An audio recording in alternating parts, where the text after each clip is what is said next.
कहते हैं हर व्यक्ति एक ना एक बार जीवन में प्यार का नशा जरूर महसूस करता है और इस नशे में इंसान का तन मन झूम जाता है और कभी कभी इस हद तक कि मन अपना संतुलन खो बैठता है और जिंदगी की असली कीमत भूल जाता है।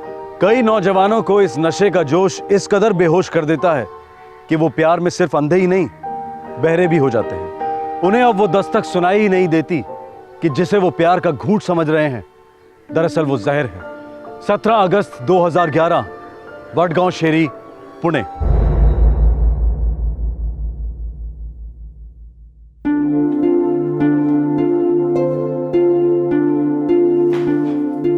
Good morning Ashish. Good morning. Tension में लग रहा है, सब ठीक तो है? हो बाबा, सब ठीक है। लग तो नहीं रहा है, कल से देख रहा हूँ मूड ठीक नहीं है तुम्हारा। एजेंसी में कुछ हुआ है क्या? नहीं बाबा, कहीं कोई प्रॉब्लम नहीं है। देखो बेटा, अगर हमारी ट्रैवल एजेंसी ठीक तरह से नहीं चल रही है तो हम दूसरा कुछ शुरू कर सकते हैं। मैं मदद करूंगा, तुम्हारी पूरा सेटअप करके दूंगा, कोई प्रॉब्लम नहीं है हमारे लिए। नहीं बाबा, वैसे भी कोई प्रॉब्लम नहीं है, मैं भी ठीक हूँ, सब कुछ ठीक है। ऐसे मुंह लटका कर बैठने को कोई ठीक बोलता है क्या? कहीं उस दिन वो भोसले ने तुझे धमकी दी है, उस वजह से तो परेशान नहीं हो ना? नहीं माँ, ऐसा कुछ नहीं है। अब आप दोनों मुझे हद से ज्यादा परेशान कर रहे हो। अकेला क्यों नहीं छोड़ देते मुझे? आशीष बड़ा, क्या हुआ है इसे? देव जाने, पिछले 2 दिनों से ऐसे ही चिड़चिड़ा है।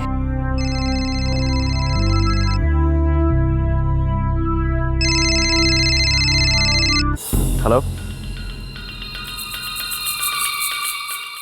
अच्छी बात है। कब और कहाँ मिलना है ये बोलो। ठीक है, डन, मैं पहुंच जाऊंगा।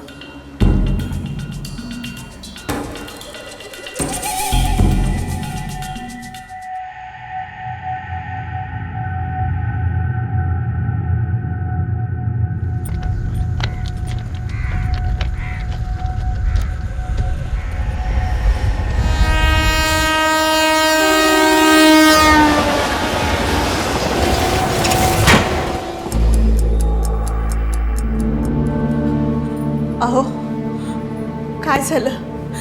बताइए ना, क्या हुआ? तुम्ही डायल केलेला नंबर सध्या स्विच ऑफ आ रहा है। अगं भाई, मेरा चिप बहुत घबरा रहा है। आशीष आज सुबह से ऑफिस भी नहीं गया। अरे देवा, फिर कहाँ गया होगा मेरा बेटा? कहाँ है मेरा आशु? बताइए ना। सर, आशीष इकलौता बेटा है हमारा। Sir, number continuous switch off है। मैं भी शाम 4 बजे से ट्राई कर रहा हूँ, स्विच ऑफ ही आ रहा है। घर से निकलने से पहले आशीष ने कुछ बताया कि वो कहाँ जा रहा है, किससे मिलने जा रहा है? कुछ नहीं बताया था, लेकिन कल से मेरा आशु परेशान सा लग रहा था। क्यों परेशान था? नहीं पता, कुछ बोल के भी तो नहीं गया ना। हमें लगा वो भोसले के आदमियों ने उसे धमकी जो दी थी उसी का टेंशन होगा हमारे बेटे को। कौन भोसले? हमारे इलाके में धमकी देने वाला भोसले और कौन है सर? अच्छा, वो भोसले जो आपके बड़े भाई सुरेंद्र पाटिल के खिलाफ इलेक्शन लड़ा था। हाँ, और हार भी गया था। देखिए मिस्टर पाटिल, हम इस धमकी वाली बात पर एक्शन जरूर लेंगे, लेकिन मेरी राय में आप थोड़ा सा इंतजार कीजिए। हो सकता है कल सुबह तक आपका बेटा लौटा है। उस कुत्ते पर कड़ी नजर रखो। अगर वो कुत्ता मेरे हाथ से निकल गया ना तो मैं तुम सब लोगों की वाट लगा दूंगा। हाँ, ठेव फोन। ए विश्वास, तू कशाला चिंता करतो? हा, अरे उस भोसले ने, उसके कुत्तों ने हमारे आशु को टच भी किया ना तो मैं साले की वाट लगा दूंगा। दादा, आपने उस भोसले से बात की क्या? वो चूहा साला फोन पर ही नहीं आ रहा है। लेकिन तू चिंता मत कर विश्वास, मेरे आदमी बराबर उसके पीछे लगे हुए हैं। अरे मैं सब कुछ ठीक कर दूंगा, तू टेंशन मत ले।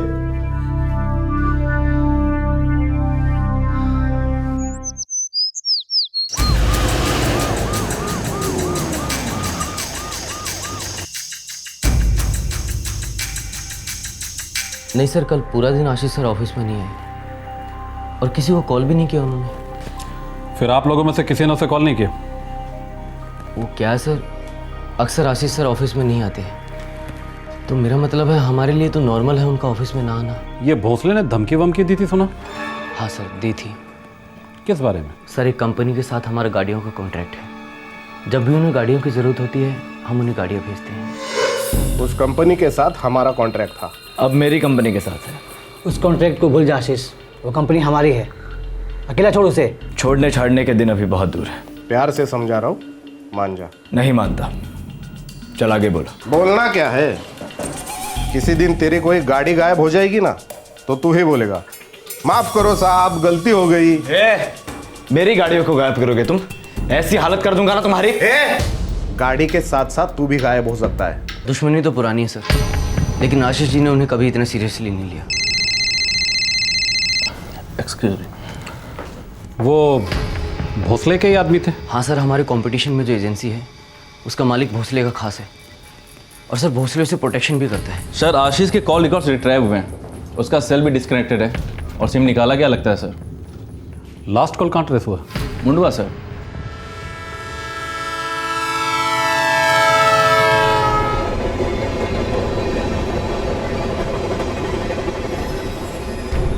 ये आशीष यहाँ क्या कर रहा होगा सुनसान जगह पे? सर उसे यहाँ लाया गया होगा। किसने लाया होगा उसे? सर 10:30 के बाद आशीष को कोई कॉल नहीं आया। लास्ट कॉल किसका था? किसी लैंडलाइन नंबर का था सर। किसका नंबर?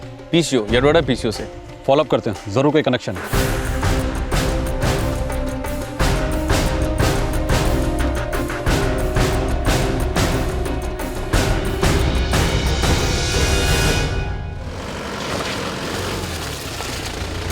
सॉरी साहब, हमारे पीछे पे बहुत से लोग आते हैं और चेहरा तो तब याद रहता है ना जब छुट्टे पैसों के लिए आदमी से झिकझिक होती है या फिर दिखने में कुछ कम ज़्यादा लगता हो।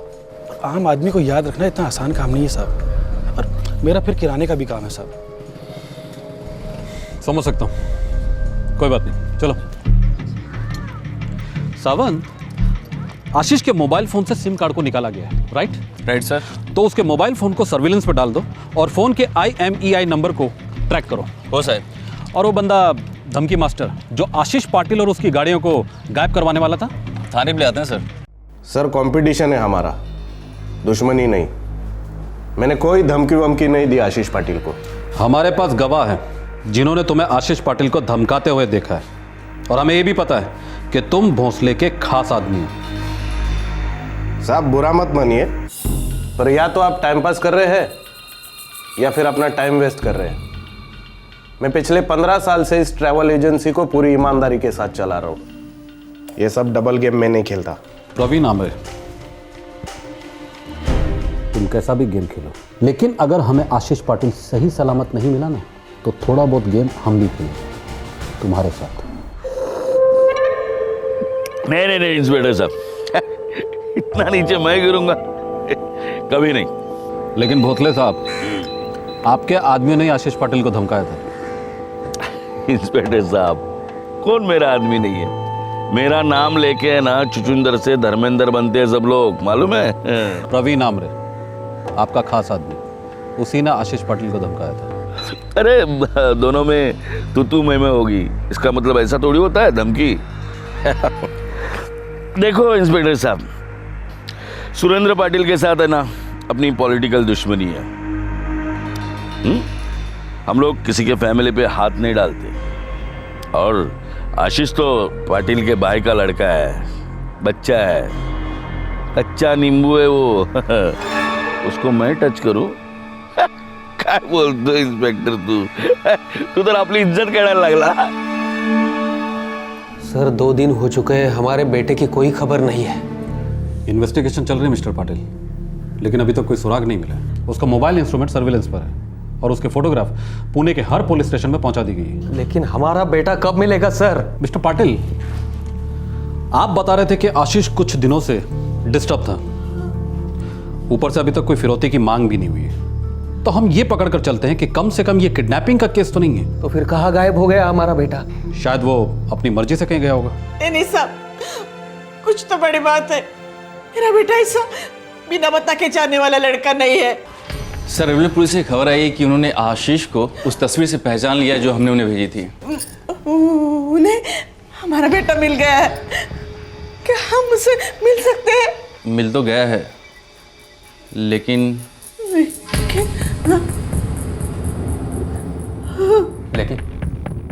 लेकिन क्या सर? 17 अगस्त की शाम को हमें एक लाश रेलवे ट्रैक पर मिली। पक्का यही लड़का है? जी सर, जैसे आपने वर्णन किया था वैसे ही कपड़े इस लाश के ऊपर थे।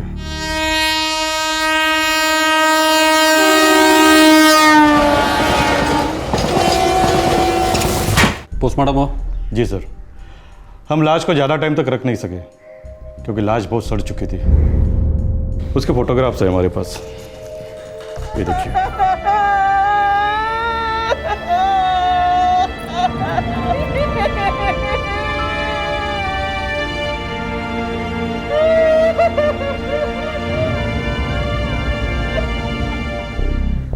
अच्छा, लाश के ऊपर आसपास कुछ भी नहीं मिला? कुछ भी नहीं? नहीं, कुछ भी नहीं मिला, कोई आइडेंटिफिकेशन नहीं, इसलिए लाश को रखना अपनी मुनासिब नहीं समझा।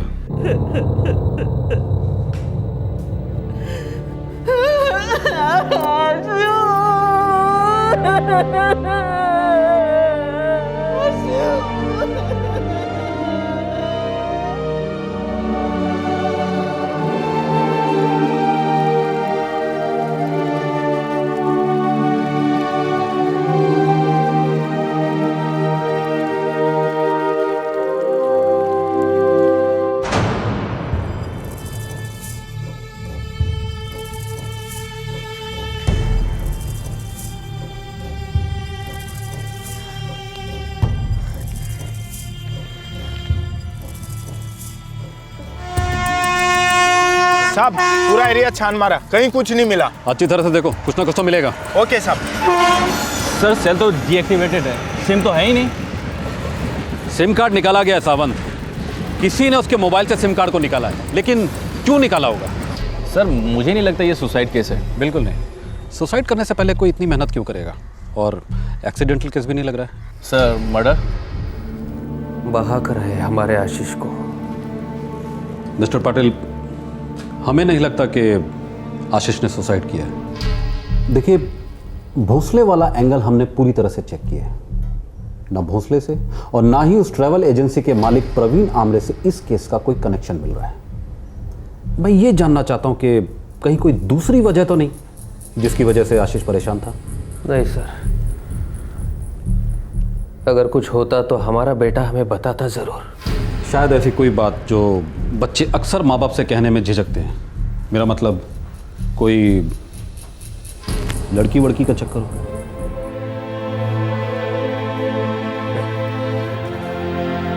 हमने कभी किसी लड़की के बारे में नहीं सुना उसके मुंह से। और मेरा बेटा लड़की के प्यार व्यार में जान देने वालों में से नहीं था सर। पहले आशीष का गायब होना और फिर उसकी लाश का मिलना, ये मामला दिन ब दिन रहस्यमय होता जा रहा था। पुलिस को कहीं से कोई खबर नहीं मिल रही थी कि आखिरकार आशीष उस दिन कहां गया था और किस लिए गया था। आशीष की मौत की खबर के बाद एक और खबर आई और अब यह केस अपने सर के बल उलट गया।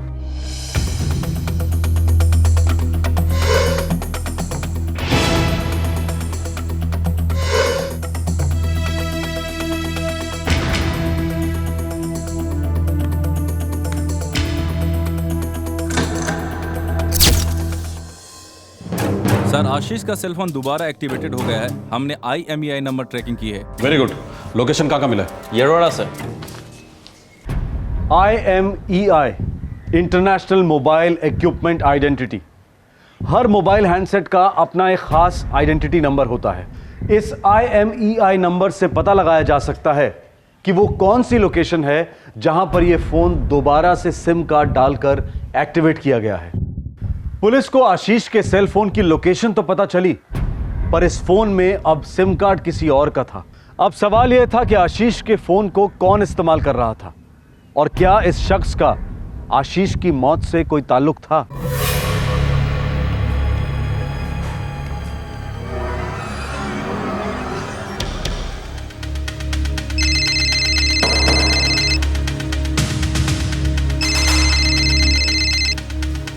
हेलो, कौन बोल रहा है? आपने मुझे फ़ोन किया ना मिस्टर। आप कौन बोल रहे हैं? वडगांव शहरी पुलिस चौकी से PSI सावंत बोल रहा हूँ। आप कौन?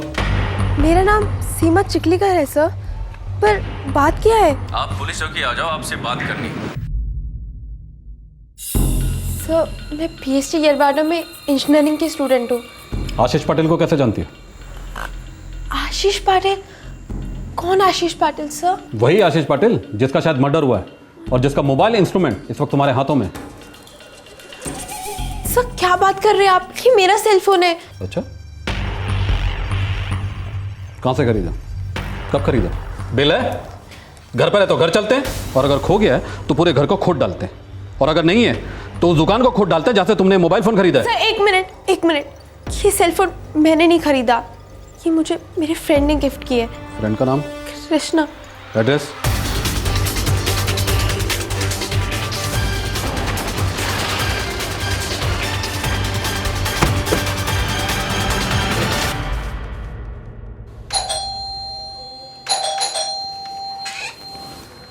कृष्णा कदम कहाँ है? मेरा बेटा घर पे नहीं है सर, वो दोस्तों के साथ बाहर गए। पण सर काय झालं? उसका मोबाइल नंबर क्या है? Mobile number? सुन, वहां से ना लेफ्ट टर्न ले लियो, वहां से वहीं पर हमें जो चाहिए ना मिल जाएगा। एक मिनट, फोन आ रहा है। हेलो, कृष्णा कदम? हाँ बोल रहा हूँ। Inspector Kane, Wadgaon police station से। क्या हुआ इंस्पेक्टर साहब? पुलिस स्टेशन आ जाओ अभी का अभी। क्या हुआ? अभी के अभी पुलिस स्टेशन बुलाया है। सर इस कृष्णा ने मोबाइल स्विच ऑफ रखा है। मुझे इस कृष्णा पर फुल डाउट है, ज़रूर कोई हाथ है इसका इसमें। और वो इंजीनियरिंग वाली लड़की सीमा, वो भी, दोनों में कुछ मिली भगत लगती है। दोनों के चिट्ठे खोलो सावंत। Okay sir.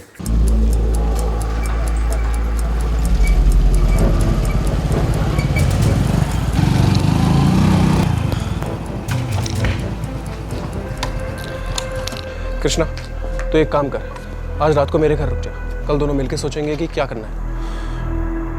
वो तो ठीक है यार, लेकिन मुझे समझ नहीं आ रहा कि पुलिस वाले मुझ तक पहुंचे कैसे।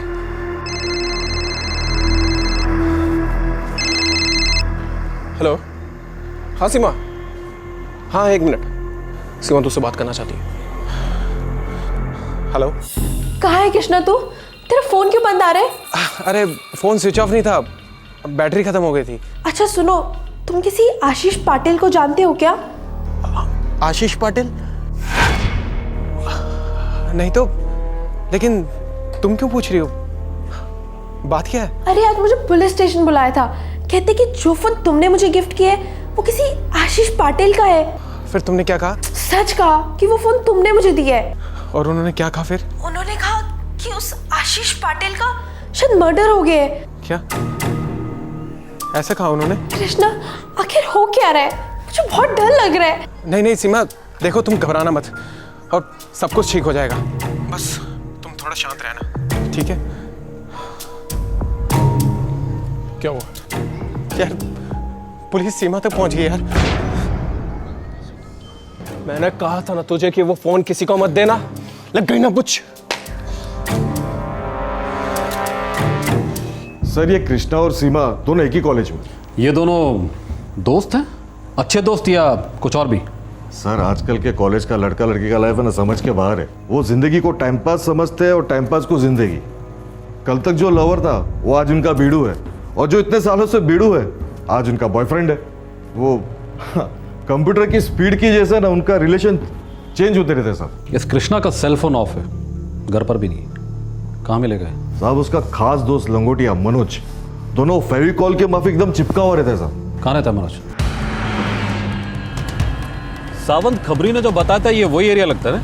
सर ये वही एरिया लग रहा है। ये वही जगह है ना जहां से आशीष को आखिरी कॉल आया था, ये PCO booth? Yes sir.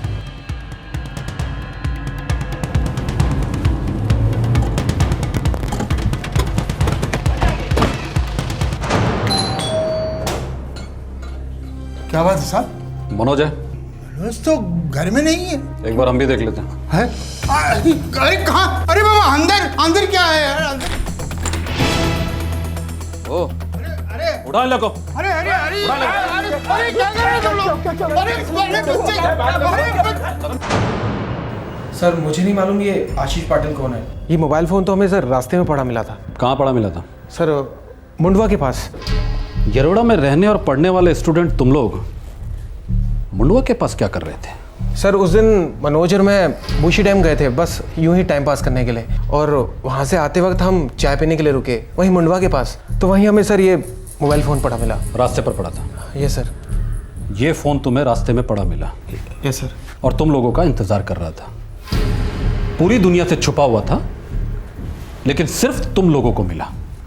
Yes sir. ये सर के बच्चे, तुम लोगों को क्या लगता है हम सब लोग एड़े हैं? तुम लोग जो कहोगे हम उसे सच मान लेंगे?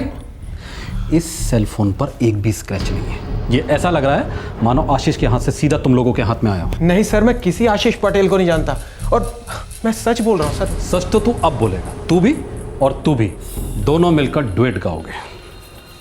सर मेरा इसमें कोई कनेक्शन नहीं है, प्लीज़ आप मुझे मत इन्वॉल्व करिए। तुम जा सकती हो, लेकिन पुणे नहीं छोड़ सकती। Thank you sir. लेकर जाओ दोनों को। सर प्लीज सर, हम इनोसेंट हैं सर। हमने कुछ नहीं किया सर, हम इनोसेंट हैं सर, यकीन मानिए कुछ नहीं किया सर, फंसाया यार।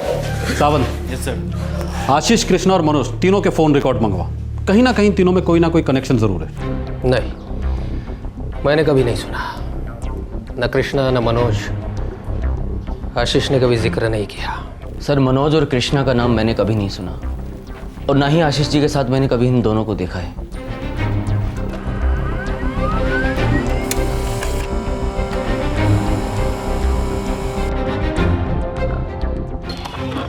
सर आशीष के फोन रिकॉर्ड्स और कृष्णा और सीमा के फोन रिकॉर्ड में कोई कनेक्शन नहीं है।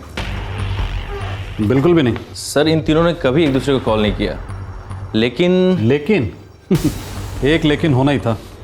बताओ। सर एक नंबर है जो मनोज और आशीष के फोन रिकॉर्ड में सेम है, और इसी नंबर से मनोज और आशीष की सबसे ज़्यादा बातें होती है सर। अब ये नंबर ही इस केस को क्लोज करेगा। अवंतिका, मैं तुम्हें लंदन सिर्फ पढ़ाई के लिए भेज रहा हूँ। वहाँ मुझे कोई भी नॉनसेंस नहीं चाहिए। जी पापा। हेलो, ये किसका नंबर है? आप कौन बोल रहे हैं? इंस्पेक्टर काणे, वडगांव शरीफ पुलिस स्टेशन से। सर मैं अवंतिका बोल रही हूँ। आशीष पाटिल को जानती हो? जी। और मनोज कामले? मनोज, जी, उससे भी। हमें आपसे बात करनी है, पुलिस स्टेशन आ जाइए। पर सर ये कैसे हो सकता है? अगले 3 घंटे में मेरी लंदन के लिए फ्लाइट है। कैंसिल करवा दीजिए। Sir that's not possible. देखिए गाड़ी घुमाइए और सीधे पुलिस स्टेशन आ जाइए, वरना आपकी फ्लाइट को हम कैंसिल करवा देंगे। एयरपोर्ट पर रेड अलर्ट करवा देंगे। पर सर, आशीष पाटिल अब जिंदा नहीं रहा, जानती हो? ऑफ कोर्स जानती हूँ। कैसे जानती हो? मैं SIT वडगांव श्री में MBA स्टूडेंट थी। आशीष भी वहीं से कोर्स कर रहा था, हम वहीं मिले थे। मिलने के बाद क्या हुआ? प्यार, मोहब्बत, लव, आई मीन बॉयफ्रेंड था तुम्हारा? जी हाँ। तुमने कभी जानने की कोशिश नहीं की उसकी मौत कैसे हुई, क्यों हुई? वो न्यूज़ पढ़ने के बाद मैं भी काफ़ी डिस्टर्ब हो गई थी। मेरा और आशीष का रिलेशन प्राइवेट था, हमने किसी को कुछ नहीं बताया। मुझे थोड़ा समय और चाहिए था। मनोज कामले को कैसे जानती हो?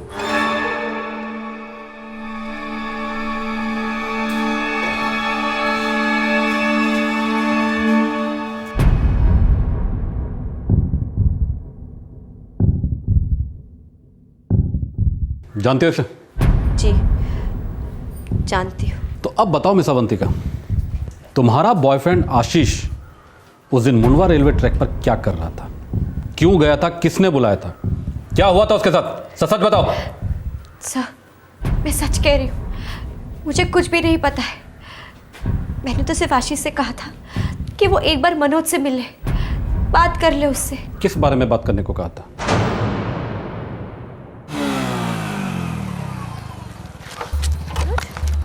ये क्या बकवास है? ये आशीष कौन है? देखो मनोज, इस बात का तुमसे कोई ताल्लुक नहीं है, और वैसे भी हमारे बीच में जो कुछ भी था वो खत्म हो चुका है। It's over, okay?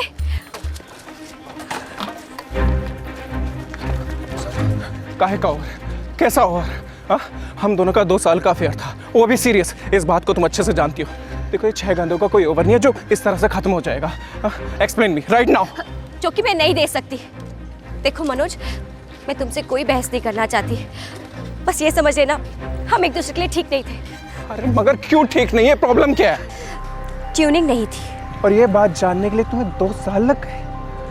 इसका मतलब तो ये हुआ कि अब तक तुम मेरी लाइफ के साथ सिर्फ खेल रही थी। ओ मनोज, वो गॉड से कि लाइफ के बारे में ना मुझसे बात मत करो। और वैसे भी मैंने तुम्हें कोई लाइफ लॉन्ग कमिटमेंट नहीं किया था। मनोज, तुम तो जानते हो लोगों को प्यार होता है, फिर वो उसे बाहर भी निकल आते हैं। So please, no hard feelings and all the best for your new life.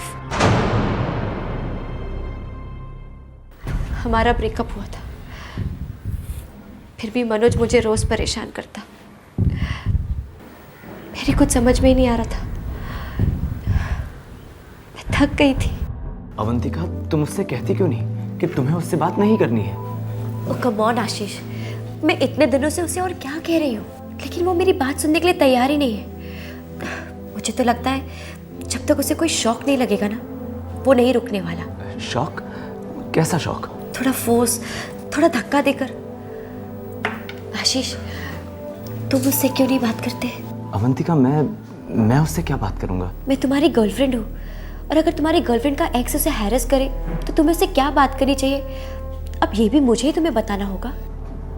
लेकिन क्या वो मेरी बात सुनेगा? वो तो डिपेंड करता है ना कि तुम उससे किस अंदाज में क्या बात करते हो। मनोज, आशीष बोल रहा हूँ, तुमसे कुछ बात करनी है। मगर मुझे तुझसे कोई बात नहीं करनी। बस इतना सुन लो कि आज के बाद अवंतिका से दूर रहना। गर्लफ्रेंड है वो मेरी। अब नहीं है। क्यों? तो उसका भाई है। ए, बकवास बंद कर और अवंतिका से दूर रह। वो अब मेरी गर्लफ्रेंड है, समझे तुम? समझना तुझे चाहिए कि अवंतिका और मैं कभी अलग नहीं हो सकते। मेरी मोहर लगी है उस पे, कुछ भी कर ले नहीं मिटेगी।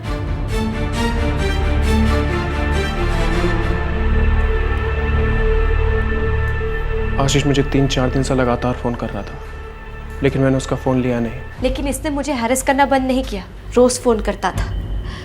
मैंने आशीष से भी कहा कि कुछ करो, बंद करो मनोज के इस नॉनसेंस को। इसी बात को लेकर टेंशन थी उसे, इसी बात से डिस्टर्ब था वो। लेकिन तुम तो उससे बात तक करना पसंद नहीं करते थे, फिर उससे मिलने को राजी कैसे हो गए?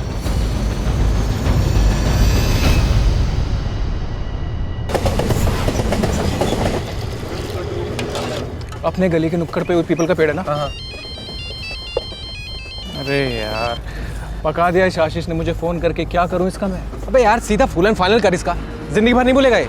मतलब देख, मतलब साफ है, साले को यहाँ बुला और सीधा सीधा बोल दे कि अवंतिका तेरी गर्लफ्रेंड है, और आज के बाद तुम दोनों के बीच में ना आए, और उसके बाद भी अगर आता है तो आए तो पता नहीं यार।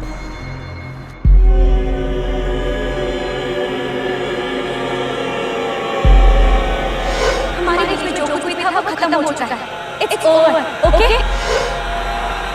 मैं तुमसे कोई बहस नहीं करना चाहती, बस इतना समझ लेना हम एक दूसरे के लिए ठीक नहीं। कृष्णा, अगर ये आशीष रहे ना तो? अबे लेकिन वो तो है, दिन रात दिमाग चाट रहा है तेरा, हमेशा ही फोन करता रहता है। हाँ अभी तो है, लेकिन आगे से ना हो तो? मतलब ये कि आशीष अचानक से गायब हो जाए तो अवंतिका उसके बारे में सोचेगी नहीं, और फिर वो मेरे पास चली आएगी। आ सकती है। मेरा मतलब मनोज, आशीष गायब कैसे होगा? अबे तेरे दिमाग में चल क्या रहा है? अबे क्या सोच रहा है तू?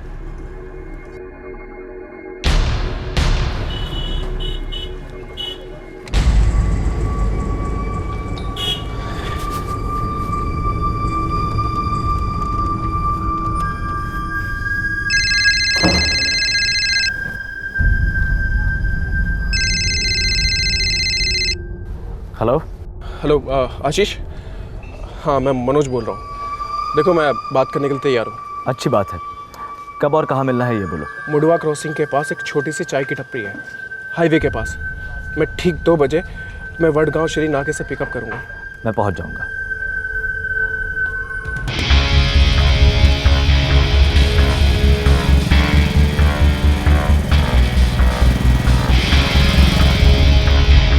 देखो मनोज, अवंतिका ने जो डिसीजन लिया है तुम्हें उसकी इज्जत करनी चाहिए। अवंतिका का और मेरा रिलेशन 2 साल तक था, सीरियस रिलेशन, और इस बात को तुम अच्छे से जानते हो, तो तुम्हें भी उसकी इज्जत करनी चाहिए ना।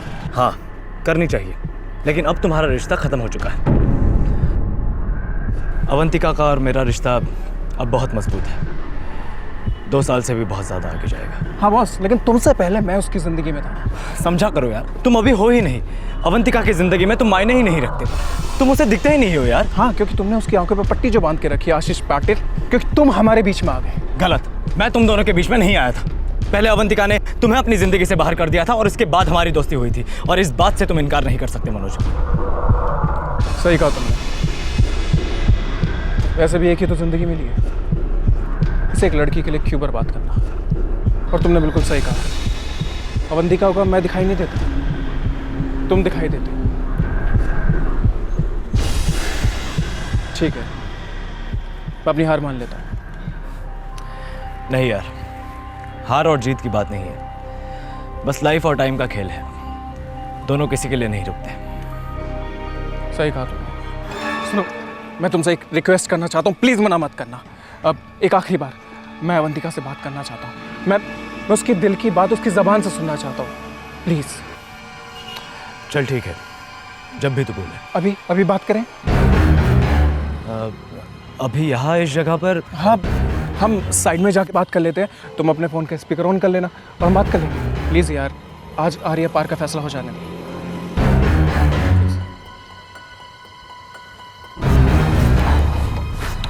मैं अवंतिका को फ़ोन लगाता हूँ।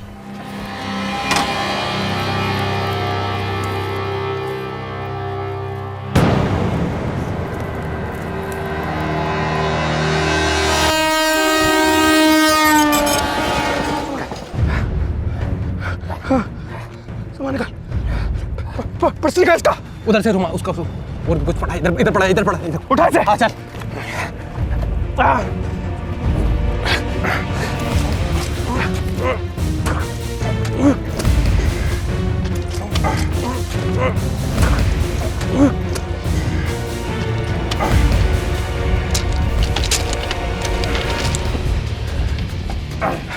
तूने सब कुछ निकाल लिया ना? हाँ, सब कुछ निकाल लिया, वॉलेट, घड़ी, मोबाइल, सब कुछ।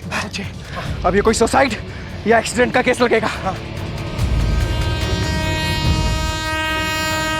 भाग भाग भाग भाग।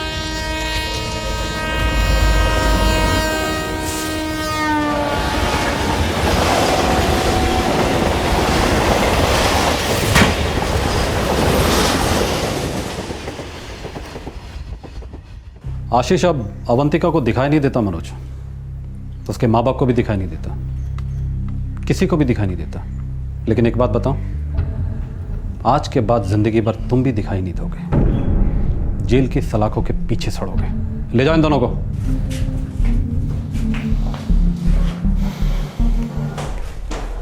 हमारा एक खबरी है, बोल रहा था कॉलेज का कुछ लड़का लड़की लोग का कुछ समझ में नहीं आता है, जिंदगी को टाइम पास समझते हैं और टाइम पास को जिंदगी। शायद सच बोल रहा था वो, नहीं?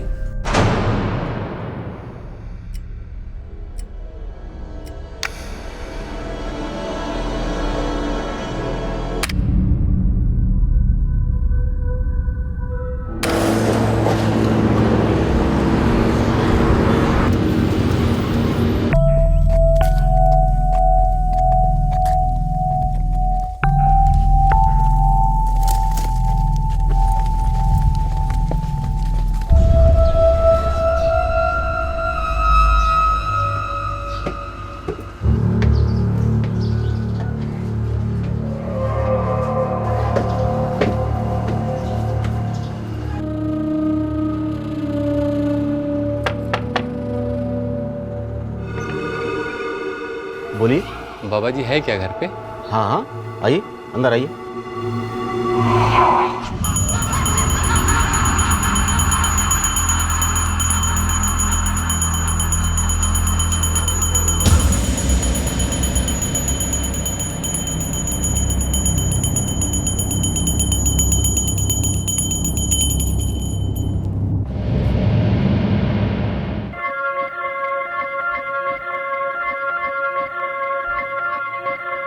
तू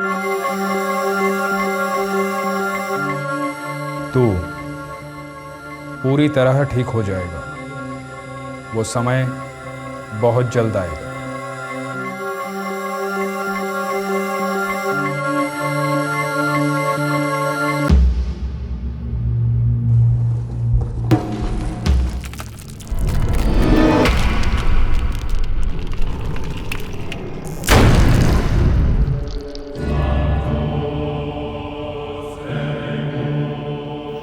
इसका समय आया और गया।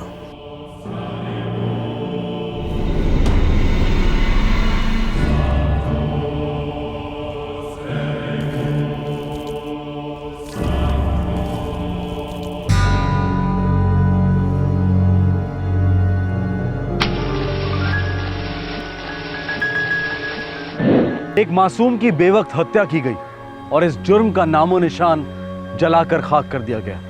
हत्यारे समय को अपना साथीदार मानकर चल रहे थे। उन्हें भ्रम था कि समय की धारा उनके गुनाहों को धो देगी, हमेशा के लिए भुला देगी। वो ये मानकर चल रहे थे कि अगर एक अरसे के बाद जली हुई लाश का कोई हिस्सा मिलता भी है तो शिनाख्त की घड़ी कभी आएगी ही नहीं। लेकिन वो घड़ी आई और ये एक घड़ी के कारण ही मुमकिन हुआ। जी हां, पीड़ित की कलाई पर रिस्ट वॉच इस केस का एकमात्र सुराग था जो कानून को दस्तक दे रहा था कि शिकारी कौन था और शिकार कौन।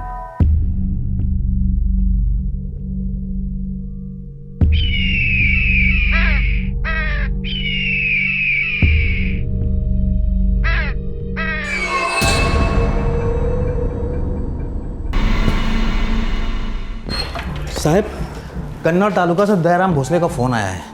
वो किसी खेत में लाश के बारे में बात कर रहा है और कह रहा है कि लाश बुरी तरह से जली हुई है।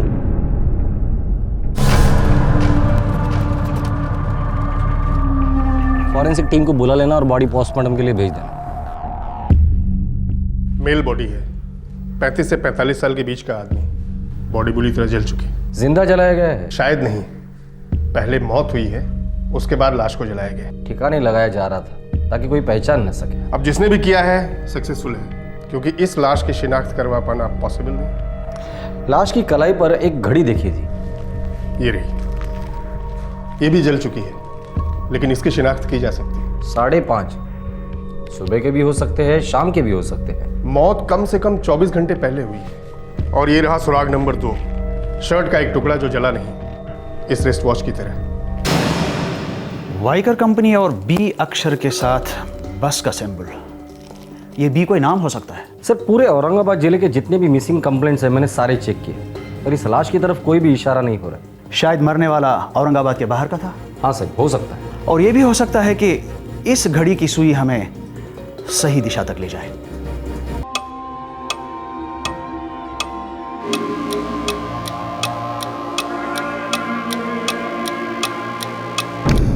सर, वाइकर कंपनी, ये तो सर पुणे की कंपनी है और मेरे डीलर्स वहाँ से घड़ियाँ लेते रहते हैं, लेकिन सर ज़्यादा नहीं, थोड़ी बहुत। इस घड़ी के पीछे बी लिखा है और बस का निशान बना है। क्या इनके सभी घड़ियों के पीछे ये निशान रहता है?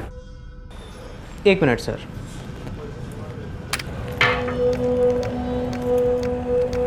नहीं सर, मुझे नहीं लगता।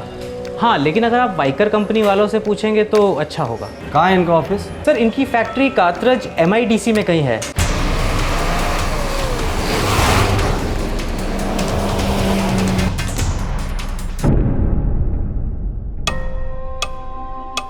ये माल हमारा है और हमारी फैक्ट्री में बना है। दरअसल ये घड़ी हमें एक लाश की कलाई पर मिली थी औरंगाबाद में।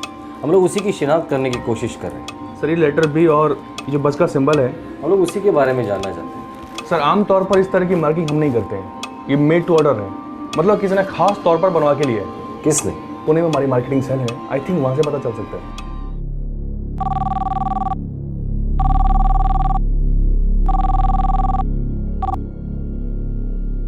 बोलो माने। सर, एक खास ऑर्डर के बारे में पता करना है सर। सर, उस खास ऑर्डर की घड़ी में लेटर बी और बस का सिंबल बना हुआ था। सर, बता पाएंगे किसका था?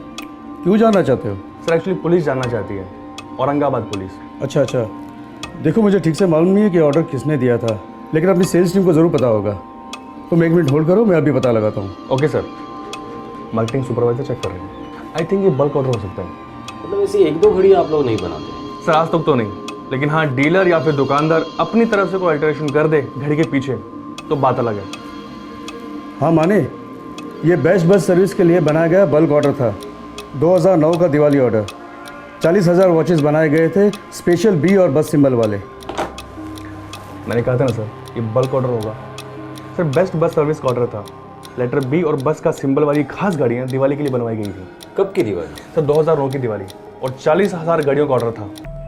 पूरी संभावना थी कि कत्ल किया गया आदमी बीईएसटी का कर्मचारी था।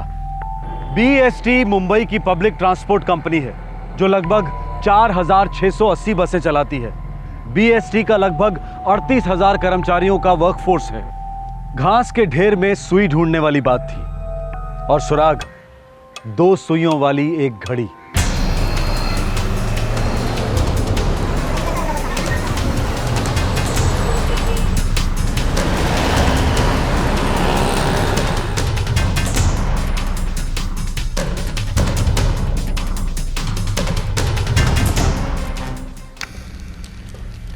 हाँ, ये घड़ियाँ हमारे मैनेजमेंट ने सभी कर्मचारियों को दिवाली को दी थी 2009 में। ये घड़ी हमें एक लाश की कलाई पर मिली। सर, हमारे 38,000 कर्मचारी हैं। उस हर एक की एक फाइल होगी, अटेंडेंस शीट होगी। उन 38,000 कर्मचारियों में से ऐसे कितने लोग हैं जो पिछले 4-5 दिन से काम पर नहीं आए? ये हमारे सभी बस डिपोज की अटेंडेंस रिपोर्ट देखकर पता लगाया जा सकता है। बोरकर साहब, सभी डिपोज को इन्फॉर्म कीजिए। देखिए, हमारे हिसाब से 14 जुलाई को खून हुआ, 15 जुलाई को हमें लाश मिली, और आज 19 जुलाई है। तो 14 जुलाई से लेकर आज तक जो लोग काम पर नहीं आए, मुझे उन सभी की लिस्ट चाहिए।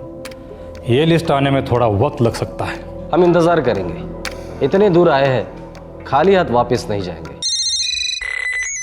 एक लाश मिली है औरंगाबाद पुलिस को। कलाई पर बेस्ट की दिवाली वाली घड़ी मिली है। 14 जुलाई से कोई मिसिंग है स्टाफ में? नाही साहेब, आमच्या डेपोमध्ये तर कोणी नाही। हमारे डिपो में तो ऐसा कोई नहीं है सर, सब रिपोर्टिंग पे है सर। और जो छुट्टी पे हैं उनको भी चेक किया गया, सब है सर। 14 जुलाई? हाँ, 14 जुलाई से एक ड्राइवर काम पे नहीं आया। अच्छा, ड्राइवर छुट्टी पर था, फिर ड्यूटी पर आया ही नहीं, मिसिंग है? जी हाँ बोरकर साहब। उस ड्राइवर का नाम था सुदर्शन कांबले। 13 को तो उसका वीकली ऑफ था, 14 को उसने एक सीएल लिया था, और 15 को उसको काम पे आना था, पर वो आया नहीं। शायद बीमार होगा, छुट्टी पर ही होगा। अरे नहीं बोरकर साहब, 17 जुलाई को तो उसकी बीवी परेल पुलिस चौकी में उसके मिसिंग का कंप्लेन दर्ज करवाने गई थी। सुदर्शन कांबळे, उम्र 35 साल, परेल बस डिपो। धन्यवाद बोरकर साहब। दीपा कांबळे? हो साहेब। सुदर्शन कांबळे की बीवी हो? हो साहेब। हम लोग औरंगाबाद पुलिस से, शायद आपके पति के बारे में हमारे पास जानकारी है। नहीं, ये क्या कह रहे हैं आप? देखिए, हम 100% नहीं कह सकते, पर हो सकता है कि वो लाश सुदर्शन की हो। लाश के पास ये 2 चीजें मिली, पहचान सकती है आप?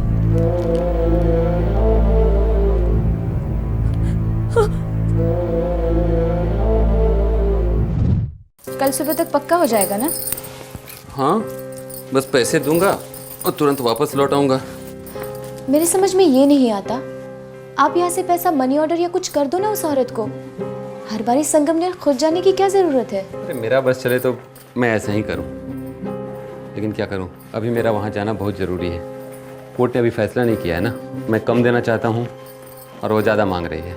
एक बार कोर्ट का फैसला आ जाए, फिर हर महीने ये संगमनेर जाने का चक्कर ही खत्म। ला,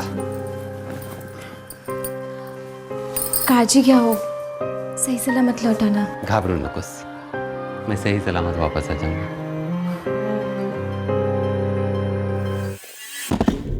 तो तुम्हारा पति सुदर्शन संगमनेर गया था,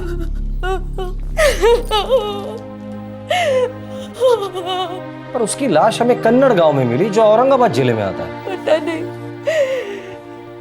नहीं ये वहाँ क्यों गए होंगे। सुदर्शन संगमनेर क्यों गया था? उन्हें हर महीने वहां जाना पड़ता था। उनकी पहली पत्नी वहां रहती है, उसके हर महीने का खर्चा इन्हीं को ही देना पड़ता था। डायन है वो, खा गई उनको।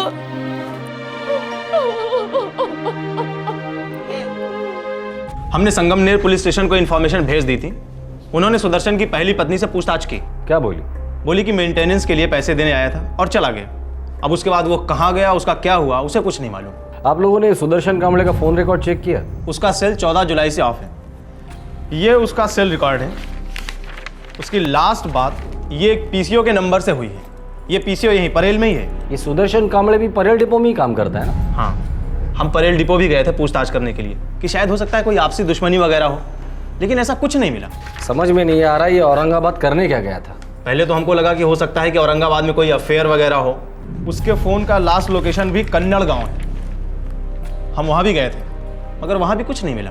उसकी बीवी दीपा, उसने उसे फ़ोन नहीं किया? नहीं, दीपा के पास कोई भी सेल नहीं है। उसने हमें बताया कि उसने एसटीडी बूथ से कई बार बात करने की कोशिश की, लेकिन हर बार सुदर्शन का फ़ोन स्विच ऑफ था। मतलब सुदर्शन आखिरी बार अपने पहली बीवी से मिला था? हाँ, कादम्बरी नाम है उसका। कादम्बरी, उससे बात करनी होगी। दोबारा उसके मुंह से सब कुछ सुनना होगा।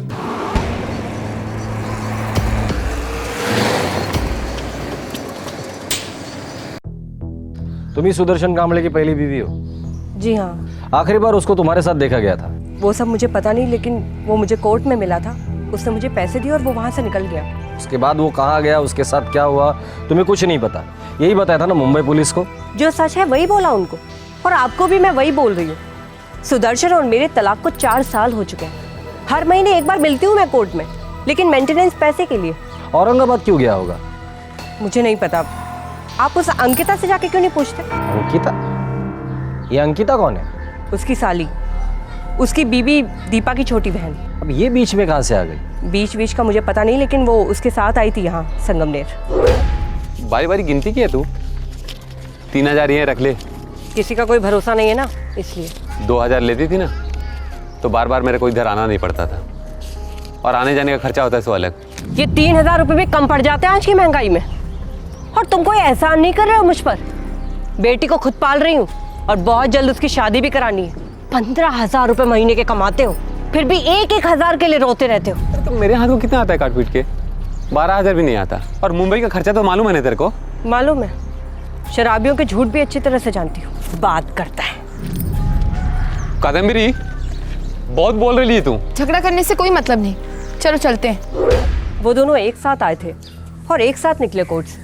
दोनों एक साथ क्यों आए थे पता नहीं, और वहां से कहाँ गए वो भी नहीं पता। ये सुदर्शन और उसकी साली अंकिता, इन दोनों के बीच में कुछ लफड़ा था? कुत्ते की दुम कभी सीधी नहीं होती साहब। जब मैं और वो पति पत्नी थे तो उसका चक्कर उस दीपा के साथ चल रहा था, उसकी अभी की बीवी अंकिता की बहन।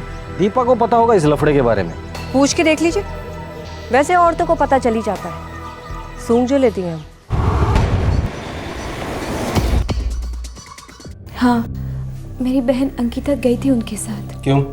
उनका अकेले वहाँ जाना मुझे पसंद नहीं था। तो तुम क्यों नहीं गए उनके साथ? मैं यहाँ तैयारियाँ कर रही थी। किस बात की? मेरी बहन अंकिता की शादी थी।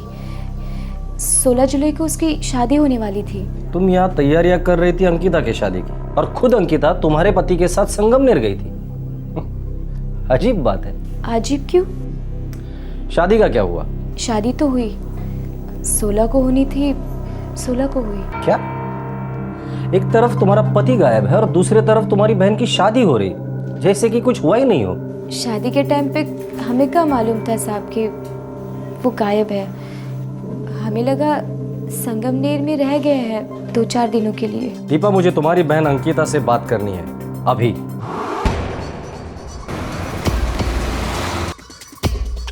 सर, ये सुदर्शन की बीवी दीपा कुछ ज्यादा ही सीधी लगती है।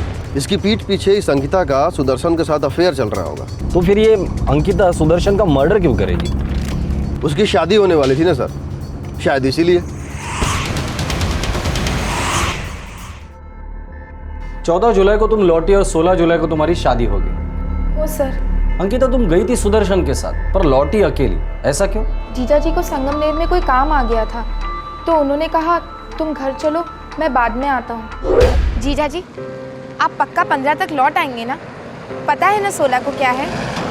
ज़्यादा ड्रामा मत कर, मेरे को सब पता है, और सब काम प्लानिंग के हिसाब से ही होएगा। मैं तेरे को विदा करने वाला था ना, मैं ही करेगा। सुदर्शन ने बताया नहीं कि संगमनेर वो किस काम से रुकने वाला है? नहीं बताया सर। बताया नहीं कि संगमनेर से कहीं और जाने का प्लान है? नहीं सर, कुछ नहीं बताया, मैं सच बोल रही हूँ। मैंने कब कहा कि तुम झूठ बोल रही हो? नहीं, वो बस मैं सच बोल रही हूँ। नंबर बताओ। कैसा नंबर? तुम्हारा मोबाइल नंबर अंकिता। सर ये लड़की सच बोल रही है, 14 जुलाई को संगमनेर से लौटी। ये देखो 14 जुलाई के 3 दिन पहले 11 जुलाई को अंकिता का सेल लोकेशन क्या है? कन्नड़गांव औरंगाबाद। सर इस कन्नड़ में तो सुदर्शन की लाश मिली थी। यस, ये अंकिता वहां क्या करने गई थी? इसी लड़की का हाथ है बोहिर। सर इस अंकिता ने कन्नड़ औरंगाबाद के इस नंबर से बात भी की है, 9998978987। पता लगाओ किसका नंबर है, उठा कर लेकर आओ।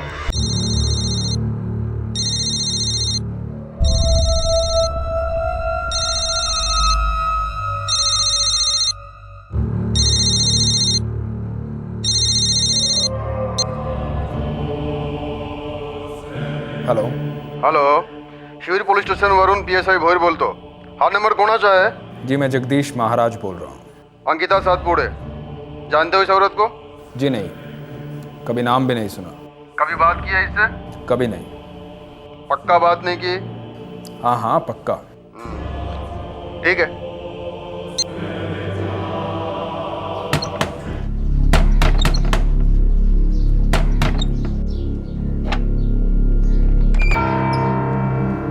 जगदीश महाराज, अगर अंकिता सातपुड़े तुम्हारे सामने आ जाए तो शायद तुम्हें याद आ जाएगा कि तुम उससे 11 जुलाई को मिले थे। मैं वो क्यों मिले थे ये तो अंकिता ही बताएगी।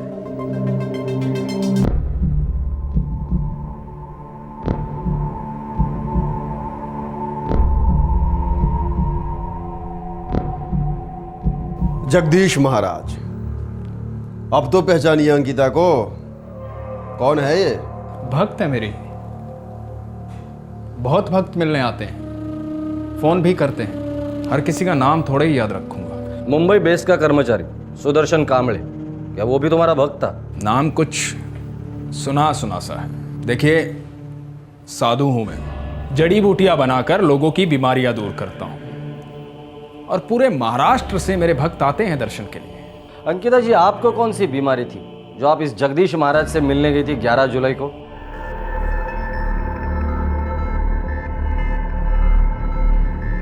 सुदर्शन के फोन का आखिरी लोकेशन कन्नड़गांव औरंगाबाद था। उसकी जली हुई लाश वहां एक खेत में मिली थी हमें, और तुम दोनों आखिरी बार कन्नड़गांव में मिले थे कत्ल के 3 दिन पहले। फटाफट सच सच बता दो, वरना जड़ी बूटी से भी बुरी तरह कूटूंगा तुम्हें। ये आप क्या कह रहे हैं इंस्पेक्टर? मेरी कुछ समझ में नहीं आ रहा है। ये लड़की मेरे पास दवाइयाँ लेने आई थी बस। अंकिता जी, आपका ये जड़ी बूटी वाला महाराज तो हमें झूठ की पुड़िया थमा रहा है। सच का चिट्ठा खोलोगी तो सबके लिए अच्छा होगा।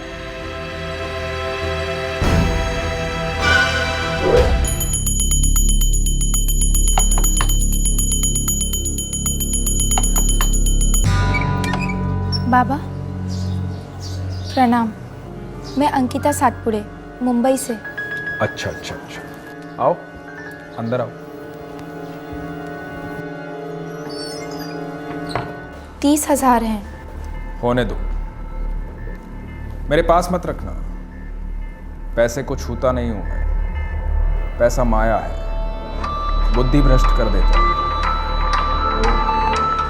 इसको दे सकती हो।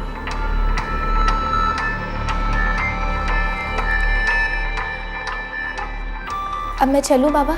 निश्चिंत रहो, तुम्हारे जीजा की सारी बीमारी खत्म की जाएगी। प्रणाम बाबा।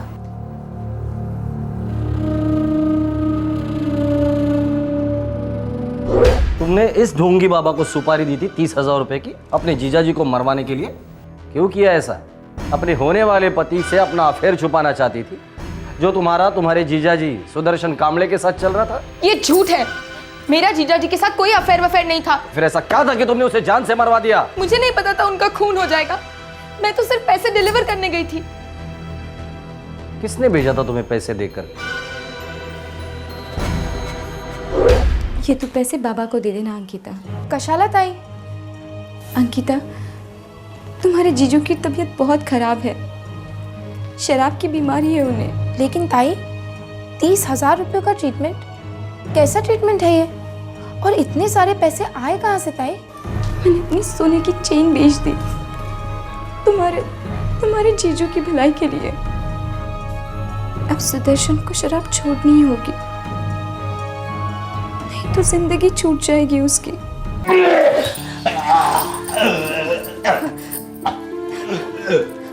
देखिए, आज हम डॉक्टर के पास चलते हैं। ये लीजिए। कहीं नहीं जाना है मेरे को। आप इतना रोज क्यों पीते हैं? साले, वो तो कादम्बरी की तरह बड़बड़ मत कर। ठीक है, मैं कुछ नहीं कहती। अब जो भी कुछ कहेंगे वो डॉक्टर कहेंगे। चल साले, कोई कुछ नहीं कहेगा, कोई कुछ नहीं कहेगा। और तू खड़ा खड़ा क्या कर रही है? जा, जा उधर कुछ खाने को लेके आ, मेरे को बहुत भूख लगी है।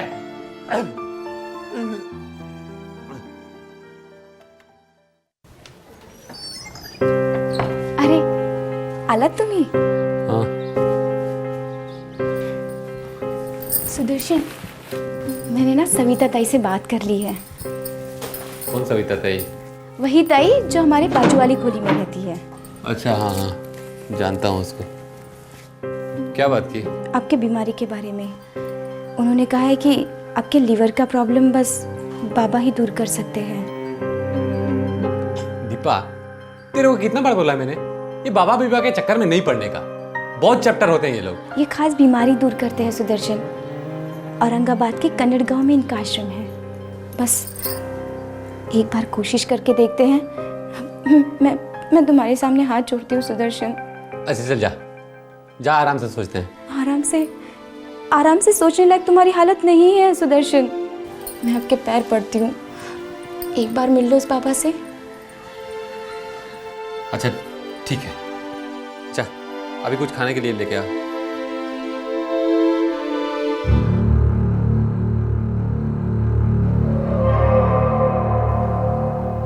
एक महीने तक लेते रहना, फिर आके मिलना।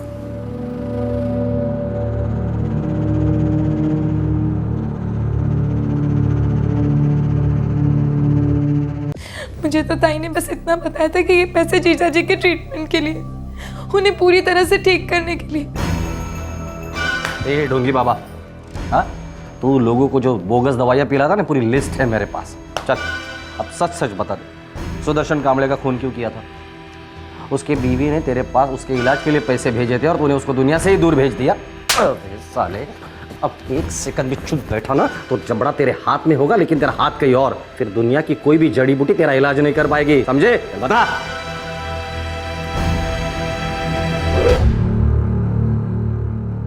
वो नहीं आया? बाबा, उन्हें छुट्टी नहीं मिली। छुट्टी लेना नहीं चाहता तेरा पति? उसे मेरी दवाइयों पे विश्वास नहीं रहा ना? मैं काय करूं बाबा, तो दारू सोडतच नहीं, बस पीते रहता है। मेरी सुनता ही नहीं है वो बाबा। मन छोटा मत कर।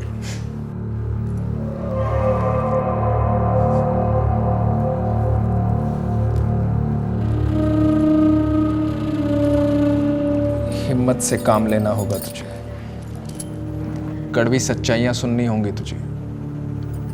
कैसी सच्चाई बाबा? जीवन और मृत्यु की सच्चाई। तेरा जो ये पति है ना सुदर्शन, चंद दिनों का मेहमान है। ऐसा ना कहिए बाबा, कुछ कीजिए। किया तो उसने बहुत बुरा किया है। इस जन्म में ही नहीं, पिछले जन्मों में भी बहुत बुरा किया है, जिसका कोई इलाज नहीं, कोई दवा नहीं, कुछ नहीं। तुझे दुख के सिवाय कुछ नहीं दे पाएगा वो, तिनके भर का सुख भी नहीं। तुझे क्या लग रहा है, तेरी चुप्पी मुझसे बात नहीं कर रही? तेरे दुख का इलाज है मेरे पास।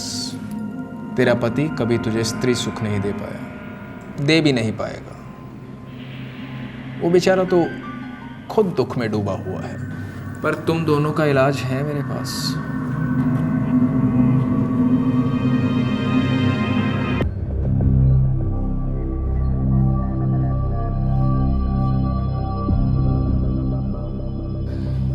पाखंडी घटिया 2% के इंसान को तुमने चुना अपने पति का इलाज करने के लिए।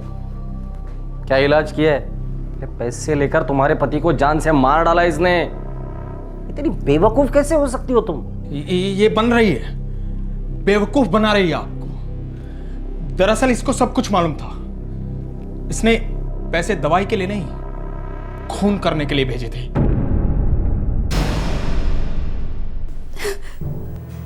मैं क्या करती साहब? सुदर्शन और ज्यादा पीने लग गया था। रोज थोड़ा थोड़ा करके मर रहा था वो। बाबा ने बोला कि एक ही बार में उसको छुटकारा दे देंगे, फिर हम दोनों शादी करेंगे, अपनी नई जिंदगी की शुरुआत करेंगे।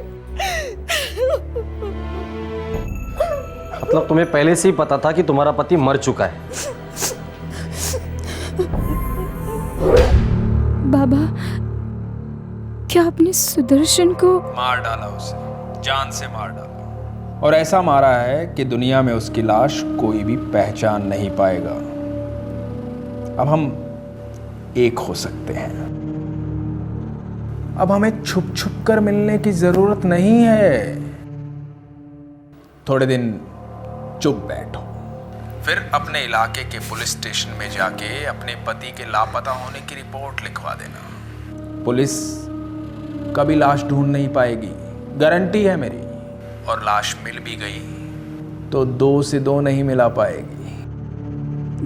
जी बाबा। अब तुम मुझे बाबा मत कहो, मैं तुम्हारे लिए सिर्फ जगदीश हूं। तुम्हारा जगदीश, सिर्फ तुम्हारा जगदीश। तुम्हारी जिंदगी आसान नहीं थी, मानता हूं मैं दीपा। एक शराबी पति किसे चाहिए? शायद वो ज्यादा दिन तक जिंदा भी नहीं रहता, पर तुम दोनों तो नशे के गुलाम नहीं थे। पूरे होश में तुम दोनों ने एक आदमी की हत्या की है, और ये सिर्फ एक संगीन जुर्म नहीं बल्कि एक घटिया हरकत भी है। पर दीपा, तुम इस फ्रॉड की बातों में कैसे आ गए? ऐसे घटिया आदमी के साथ जिस्मानी रिश्ता कैसे रखा? रत्ती भर भी शर्म नहीं है तुम्हें? और आप जगदीश महाराज, अब आप सारी चिंता छोड़ दीजिए, क्योंकि अब आपका इलाज कानून करेगा 14 साल तक। लेके जाओगे नहीं?